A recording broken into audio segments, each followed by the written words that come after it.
ऐसे में अब आप जान लीजिए कि फिलहाल आंकड़ा 200 पार हो सकता है एनडीए का इस बार। अभी तक जो रुझान है उसमें जो लगातार बढ़त बनाई है एनडीए ने, इससे अब तक ये माना जा रहा है कि पिक्चर ऑलमोस्ट क्लियर हो चुकी है, क्योंकि 2:30 बजे का समय है और 2:30 बजे अगर ये आंकड़ा है तो आप अंदाजा लगा लीजिए कि ये आंकड़ा बढ़ सकता है। इसके बढ़ने की गुंजाइश ज्यादा है और कम होने की गुंजाइश कम। सबसे बड़ी बात यह है कि प्रधानमंत्री नरेंद्र मोदी ने लगातार चुनाव प्रचार किया। उससे पहले, प्रचार से पहले भी आपको याद होगा कि लगातार उनके कई दौरे देखने को मिले, लगातार बिहार में रहे, कई बड़ी योजना परियोजनाएं जनता को दी और उसके बाद में बिहार के विकास का जिक्र बार बार हुआ। बड़ी बात यह है अदिति, जो आपने महसूस की कि बिहार को मिलना चाहिए स्पेशल राज्य का दर्जा, वो दर्जे से ऊपर उठकर अब वो बात ना होकर बिहार विकास कर रहा है। बिहार को जंगल राज से मुक्ति मिली है, बिहार के अंदर बदलाव हुआ है, बिहार ने बहुत तरक्की की है, बिहार में अब रोजगार के अवसर भी पैदा होंगे और एक नए बिहार के सृजन की बातें होने लगी। ये कितना सब बातें काम करती नजर आई। एक तो नरेंद्र मोदी, जैसे लोकल लीडरशिप की मैं फिर बात करूं कि बीजेपी को जो इतना बड़ा मैंडेट मिला है ये नरेंद्र मोदी के चेहरे पर मिला है। ये नहीं सोचा गया कि लोकल लीडर कौन है। सेकंड लाइन लीडरशिप पे तो बीजेपी, मुझे नहीं लगता बिहार की जनता कोई बात कर रही है। ये जो जितने भी लोग जीते हैं ये नरेंद्र मोदी के नाम पे जीते हैं। एक बात, दूसरी बात है योगी आदित्यनाथ फैक्टर भी हमको चर्चा करनी चाहिए। लॉ एंड ऑर्डर कितनी टीस वाली चीज थी कि जब योगी आके बुलडोजर रखते हैं और ये कहते हैं कि मैंने चलाया यूपी में, किसके खिलाफ?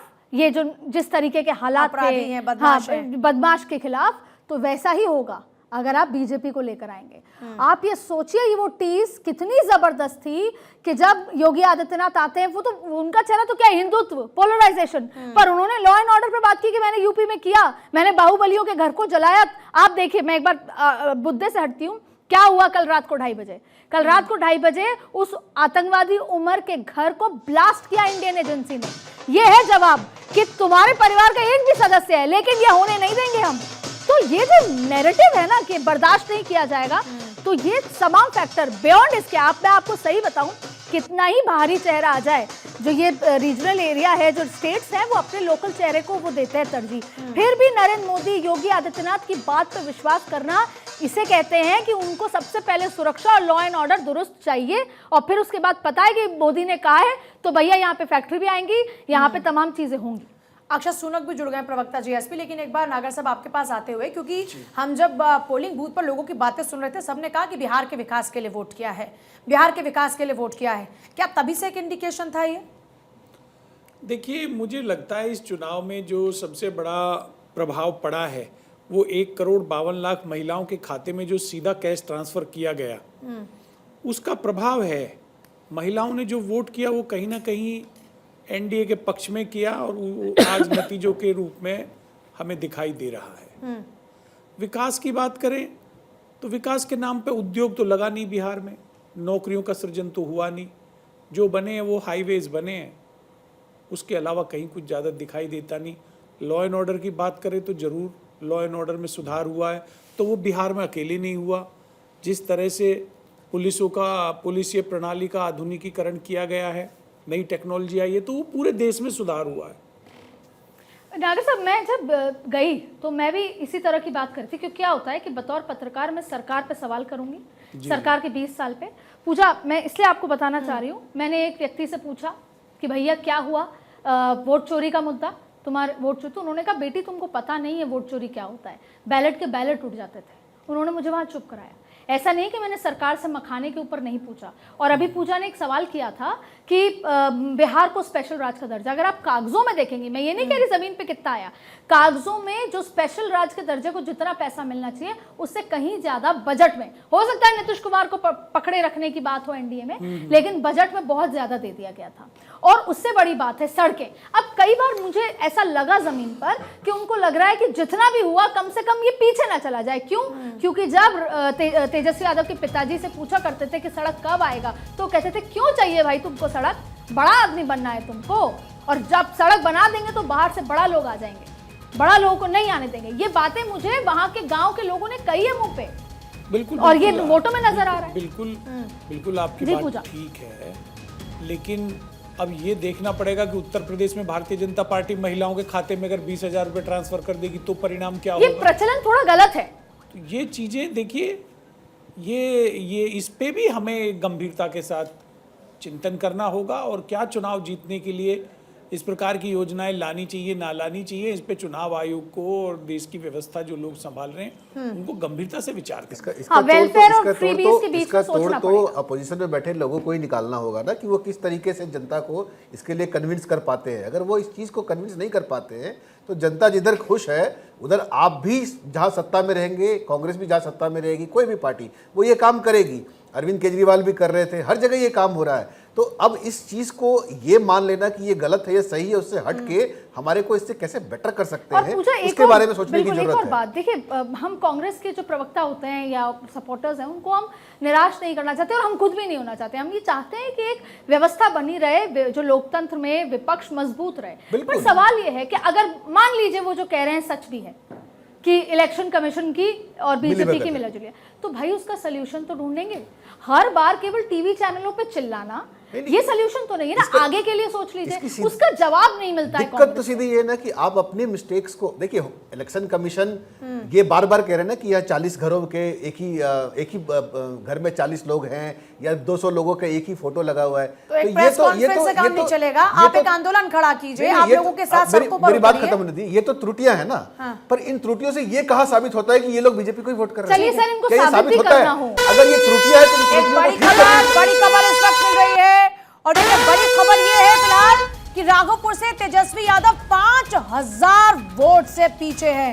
राघोपुर जिसे आरजेडी का गढ़ कहा जाता है, जहां से इनके मुख्य नेता चुनावी मैदान में उतरते रहे खुद तेजस्वी यादव, लेकिन इस बार 5000 एक बड़ा मार्जिन है। अभी 5000 वोटों से जीत। कांग्रेस ने उदयपुर शिविर में बहुत सारे निर्णय लिए लेकिन वो संगठन में लागू नहीं हुए। सर वो उदयपुर में अगर उसका 10% लागू हो जाता तो आज युवा फोर्स भी होती है, एक्सपीरियंस भी होते हैं, न जाने क्या। अगर मुख्य नेता इलेक्शन मैनेजमेंट टीम बनाने की बात करें, मुझे लगता है बिहार विधानसभा चुनाव को लेकर मतगणना देखिए जारी है और ऐसे में अभी एक तरफ महुआ से बात करें तो तेज प्रताप यादव भी पीछे चल रहे हैं। तेज प्रताप यादव अपनी पार्टी लेकर आते हैं, चुनावी मैदान में उतरते हैं, परिवार से अलग हो जाते हैं, उसके बाद भी राजनीतिक रूप से एक्टिव रहते हैं, लड़ाई लड़ते हैं, लेकिन महुआ से वो भी पीछे चल रहे हैं। तो लालू फैमिली के लिए बड़ा झटका। महुआ राघोपुर दोनों बेटे अभी पीछे चल रहे हैं। दरभंगा से बीजेपी के संजय सरावगी की जीत हो चुकी है, डिक्लेयर हो चुकी है उनकी जीत। तो ये बड़ी जानकारी, दरभंगा बीजेपी के खाते में संजय सरावगी की जीत। बड़ी खबर है इस वक्त की कुछ सीट को लेकर देखिए अभी क्लियर होने लगी है सिचुएशन। कोढ़ा से बात करें तो बीजेपी की जो यहाँ पर उम्मीदवार थी वो चुनावी मैदान में अपनी जीत दर्ज करा चुकी है। कविता देवी को जीत हासिल हो चुकी है, डिक्लेयर हो चुकी है उनकी जीत। और इसके साथ ही मोतिहारी की बात करें तो यहाँ पर बीजेपी के प्रमोद कुमार की भी जीत हो चुकी है। बड़ी खबर, कुछ सीट्स क्लियर हो रही है। बीजेपी के प्रमोद कुमार मोतिहारी से जीत चुके हैं। और साथ ही साथ महिलाएं जो जश्न में इस वक्त नजर आ रही हैं डूबी हुई, इससे आप अंदाजा लगा सकते हैं कि महिलाओं में सबसे ज्यादा उत्साह देखने को मिला। ऋषभ तिवारी, जीत के साथ साथ जिम्मेदारी बहुत बड़ी हो जाती है। ये परीक्षा अब शुरू हो रही है असल में कि जनता ने जिन उम्मीदों के साथ में इस बार इतनी बड़ी जीत दी है, उस जीत के साथ ही आपको तैयारी करनी होगी अब जनता की उम्मीदों पर खरा उतरने की। विकास की बात हुई है, एक भी घटना ना घटे बिहार में, यह सुनिश्चित आपको करना होगा। रोजगार का और सृजन करना होगा, पलायन को रोकना होगा। बेशक मैम, बेशक जिम्मेदारी भी बड़ी है और जिम्मेदारी बहुत बड़ी है। और जब बड़ी जिम्मेदारी मिलती है तो शालीनता से काम करना हमें आता है। हम उस घमंड में नहीं चले जाते हैं जो बाकी सरकार ने दिखाया है। खैर, मैं पॉजिटिव बात रखना चाहूँगा, जो मुद्दे हम पूरी तरीके से पूरे नहीं कर पाए हैं उनको पूरा करेंगे और सशक्त बनाएंगे और विकास की रफ्तार में बिहार को और नए रफ्तार से दौड़ाएंगे, ये स्पष्ट है। जहाँ तक पलायन का मुद्दा है, पलायन के रेशियो में कमी आई है और उसको बेहतर तरीके से संकुल विकास परियोजना के तहत जो भारतीय जनता पार्टी की आंतरिक योजना भी चल रही है, उसके तहत भी हम जहां घर हो वहीं नौकरी का प्रावधान लाने का प्रयास भारतीय जनता पार्टी कर रही है, उसके तहत भी आगे बढ़ेंगे। और एक रोल मैं उम्मीद करता हूं, हालांकि इनको विपक्ष के लायक सीट आएगा कि नहीं आएगा ये भी डाउटफुल है, अगर गलती से आ गया तो, या नहीं भी आया तो सदन में तो बैठेंगे ही, कट्टा उट्टा लहराना के छोड़ दे बाद भाई साहब कुछ सकारात्मक सुझाव लेकर आइएगा, उसे भी हम सुनेंगे। और अगर बिहार की उन्नति के लिए वो सुझाव होगा तो उसे भी हम करेंगे, क्योंकि हमारा मानना है कि सबके साथ से ही हम सबका विकास। एक और बड़ी खबर, तेजस्वी यादव का आंकड़ा तो और ज्यादा बढ़ गया, पीछे होने का 9000। 9000 वोट से इस वक्त पीछे चल रहे हैं। अदिति, ये तो बहुत बड़ा झटका। तेजस्वी यादव जिनको चेहरा बनाया, जिनके नाम पर चुनाव लड़ा गया, जिनको मुख्यमंत्री का चेहरा घोषित किया गया, 9000 वोट से पीछे। यादवों ने ही लगता है यादव परिवार को यहाँ पर डिस्कार्ड किया। तो ऐसा लगता है कि पूरे बिहार ने लालू प्रसाद एंड कंपनी को डिस्कार्ड कर दिया। हालांकि ये कहना ठीक भाषा नहीं होगी। 16वें राउंड में है। अच्छा देखिए, इतना तो है ना कि जो यादव है वो तो कम से कम, बिहार के यादव तो कम से कम वोट करते हैं, वो नजर आप नहीं आ रहा। ये कहा था कि हमेशा इंटैक्ट रहा है यादव, हमेशा के साथ में इंटैक्ट रहा है यादव। इस समय सबसे अच्छा रिएक्शन लेने का समय है रामकृपाल यादव से। लालू प्रसाद ने अगर कहीं पर फोकस किया तो रामकृपाल यादव के वहीं पर वो बाहर गए प्रचार करने, और इस समय उनका रिएक्शन, क्योंकि वो पार्टी से अलग हुए और सबसे ज्यादा नाराजगी लालू प्रसाद। लेकिन बेटे को, अच्छा एक और बात जो मैं दोबारा यहाँ पे दोहराना चाहूंगी, राजनीति में जो गुर्दे हैं वो गाड़े नहीं जाते। बीजेपी ने समय पर उखाड़ा कि वही जंगल राज, हालांकि हम बोर हो गए थे कि कब तक जंगल राज, पर ये नजर आया कि जो लालू प्रसाद यादव ने बोया आज तेजस्वी उसे काट रहे हैं। और ऊपर से तेजस्वी की जो मेहनत की एब्सेंस लगी या नैरेटिव की या प्लानिंग की एब्सेंस, उसमें वो 5000 से ज्यादा वोट से, बल्कि 9000 याद दिलाने में बड़ी मतलब अच्छे तरीके से कामयाब रही, उस मेमोरी को वापस रिवाइव करने में। पर सर ये लोग खुद और लोगों को याद भी आ गया कि हाँ बिल्कुल बात तो सही कह रहे हैं। अभी इतने सालों से लालू एंड फैमिली सत्ता से दूर है। बिल्कुल। कुशाग्र सक्सेना इस पर क्या कहना चाहेंगे? पछतावा तो नहीं हो रहा कि चेहरा भी बना दिया तेजस्वी यादव को, उन्हीं के पीछे पीछे चलते रहे और वो खुद ही पीछे हो गए अभी? देखिए, अगर अभी बोलेंगे हम तो इतनी ज़्यादा कोई उनकी ट्रेल है नहीं। हमें पूरा यकीन है कि वक्त के साथ आते आते तेजस्वी यादव जी एक जीत अपनी दर्ज जरूर करेंगे। चेहरा बनाना वो हमारा फैसला था, इंडिया गठबंधन का मिला जुला फैसला था, बिहार के पक्ष में फैसला था। अगर वो अभी सीट से पीछे चल रहे हैं या जो हमारी हार की तरफ हम लोग, मैं मानता हूं कि हम बढ़ रहे हैं, तो उसकी हम समीक्षा भी करेंगे। और प्लस जो मुद्दे हमने SIR के माध्यम और वोट चोरी के उठाए हैं, मैं फिर आपके चैनल से ये कहना चाहता हूं, पूजा जी मुझे 10 सेकंड दीजिएगा कि 20 साल से ये, मुझे आज भी 20 का बता दें इन्होंने बिहार के लिए क्या किया है। और पिछले 10 साल से डबल इंजन की सरकार 11 साल से जो चल रही है, उन्होंने क्या बिहार से पलायन कम किया? हर साल बिहार में बाढ़ से 10 लाख लोग प्रभावित होते हैं, उनके लिए क्या किया? BPSC के छात्रों पर लाठियां बरसाई जाती हैं, उनके लिए क्या किया? क्या इन बातों का प्रश्न पूछना बेमानी है? क्या ये विपक्ष का धर्म नहीं है? बिल्कुल, कि वो बिल्कुल नहीं है। बैठे हक है आपका, जिम्मेदारी है आपकी। बताइए कि आप के पक्ष में प्रश्न पूछे। अरे पर आप ये सारे सवाल जनता को कन्विंस क्यों नहीं कर पाए सर? आप टीवी चैनलों पे इन बातों को करते हैं और सबसे ऊपर रखते हैं SIR को और पूजा जी, मैं आपको बाकी सारी बातों को सिर्फ अंडरलाइन करते हैं, तो इससे काम नहीं चलेगा आपका। हर तरीके से हमने आपके सामने रिजल्ट है। पत्रकारिता का साथ मिलना इसलिए भी जरूरी है, मैं आपको फिर से कह रहा हूं, क्योंकि विपक्ष पत्रकारिता के बिना अनाथ है। अगर हम जो एलिगेशंस अगर लगा रहे हैं और तथ्य को देकर लगा रहे हैं, और अगर हम सरकार से प्रश्न पूछ रहे हैं, तो हमें उसमें आपके साथ की जरूरत है। हम ये नहीं कहते कि आप हमारा एक तरफा मैं एक बात बताती हूँ सक्सेना जी, आपको पत्रकार किसके साथ होते हैं? सच के साथ। पत्रकार होते हैं जनता के साथ, क्योंकि जनता की आवाज बनना ही उनका अपना धर्म है, उनका कर्म है। तो आपका साथ दें या किसी और का साथ दें, साथ विपक्ष कौन होता है? विपक्ष भी जनता की आवाज है। वही तो जनता की आवाज के तहत आप ऑलरेडी साथ आ रहे हैं ना सर। आपने SIR का मुद्दा उठाया, तो क्या SIR पर सवाल सरकार से नहीं पूछे गए? उठा रहे, क्या पलायन का मुद्दा उठाना गलत था? आपने बेरोजगारी का, क्या बिहार में क्राइम का, सवाल नहीं मुद्दे पूछे उठाने गलत है? सक्सेना जी एक सेकंड मेरी बात सुन लीजिए ना, पहले आप ही बोलते जाएंगे, फिर ऐसे नहीं चल पाएगा ना। आपसे बस इतना बोल रहा हूँ, अगर हमारे जवाब, हमारे प्रश्न गलत है, आपने पूछा, हम भी तो वही कह रहे हैं कि आपके, अदिति ने वही तो कहा कि आपके सवाल जनता को कन्विंस करने चाहिए थे सर। पत्रकारों को कन्विंस करने के लिए नहीं है, आपके पत्रकार नहीं देने जा रहे आपको, जनता। पूजा मेरी तरफ से एक सवाल और पूछ लीजिए। इन्होंने कहा इंडिया गठबंधन, कौन है इंडिया गठबंधन में? मतलब कौन से हमारा संपर्क साधा गए? अगर आप पूरा सर इसका जवाब दे दीजिए। अदिति ने आपसे बड़ा सिंसियर क्वेश्चन किया है सर, कौन है इंडिया अलायंस में आपके साथ? रिएक्शंस आए हैं, कौन कौन बचा है सर? इसका जवाब ले। इससे पहले एक बार जरा तस्वीरें दिखा दें। जश्न की तस्वीरें इस वक्त आप देख रहे हैं बिहार से, या JDU दफ्तर की तस्वीरों को आप देख रहे हैं, जहां पर जो कार्यकर्ता है वो जश्न में डूबे हुए नजर आ रहे हैं। और देखिए ढोल नगारों की थाप पर अभी से डांस नजर आ रहा है, महिलाएं ढोलक की थाप पर डांस करती हुई नजर आ रही है, एक दूसरे को गुलाल लगाती हुई नजर आ रही हैं। तो ये जश्न का माहौल सुबह सवेरे से ही है और शायद पूरा भरोसा पहले से ही एनडीए कुंबे को था कि इस बार फिर से हम सरकार रिपीट करने जा रहे हैं, फिर से हमारी जीत दर्ज होगी।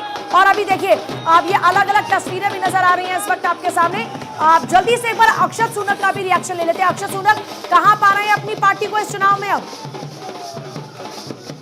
देखिए, मैं किसी और पार्टी की तरह किसी और पे अपनी हार का ठीकरा नहीं फोड़ूंगा। मैं एक जिम्मेदार पार्टी को रिप्रेजेंट कर रहा हूं और मुझे लगता है कि हमने जो जनता के बीच में मुद्दे ले जाने का प्रयास किया, हमारे एक बहुत अच्छा कैंपेन था जो कि इशू सेंट्रिक था। हमने वॉलंटियर्स को मोबिलाइज किया, बट मुझे लगता है कहीं ना कहीं जनता तक वो बातें बहुत क्लियरली जा नहीं पाई और उसको समझाने के लिए हमने जितने प्रयास किए उसमें हम विफल हुए हैं।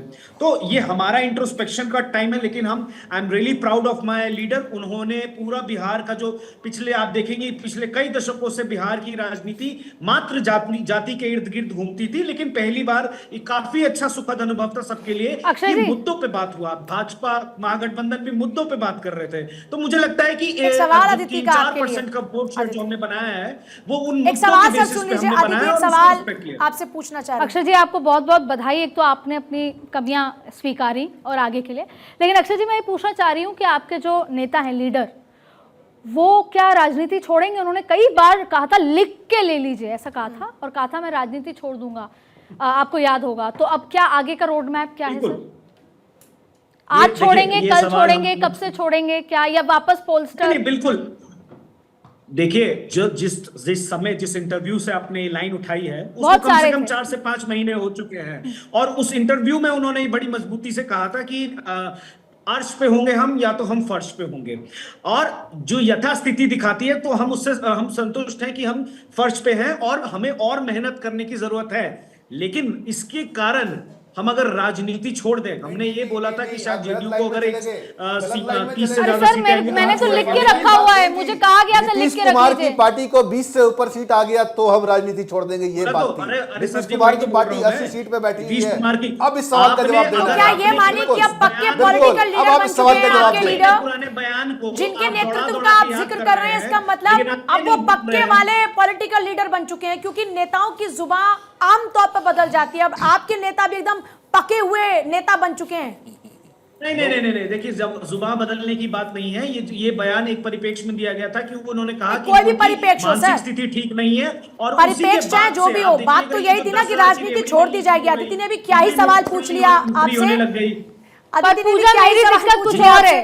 मेरी दिक्कत यह है कि मैंने अपने बटुए में लिख के रखा हुआ है, अब उसका क्या करूं?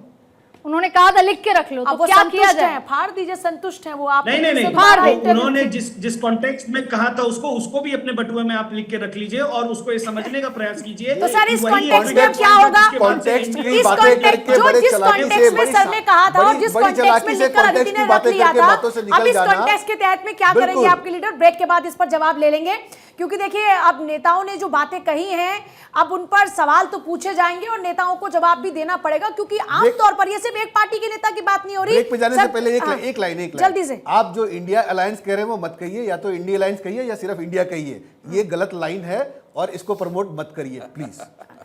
तो देखिए अब सबसे बड़ी बात यह कि अब बारी होगी सवाल पूछने की। जनता ने अपना फैसला कर दिया, जिसको मैंडेट देना है वो तस्वीर ऑलमोस्ट क्लियर हो चुकी है।